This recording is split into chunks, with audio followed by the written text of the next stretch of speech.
6 minus 9 is minus 3. 9 minus 6 is 3. So we have minus 3 multiplied by minus 3 equals to minus 9. But of course, this answer is not correct. Why this answer is not correct? Because doing so, we are going against the order of operation, which is PEMDAS. Where, please excuse my dear Aunt Sally, where P stands for parentheses, and we must do it always in the first place. Then we must do exponents in the second. In this case, we don't have it. Then multiplication and division, they must be done in the third place. And they need to be done from left to right. And only at the end, we do the addition and subtraction.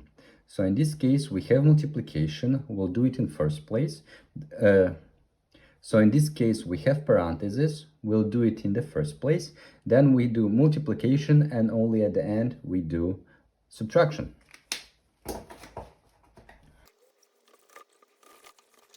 So what we get is, first we do the parentheses, so we do 9 minus 6.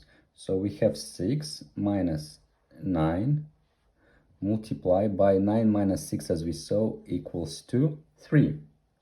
Okay, then we do multiplication because we don't have the exponents, so we do multiplication.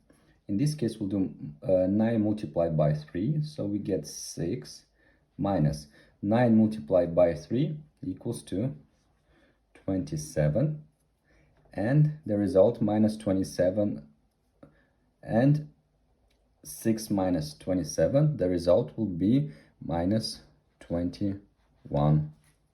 Thank you very much for watching. Please don't forget to hit the like button and subscribe to the channel.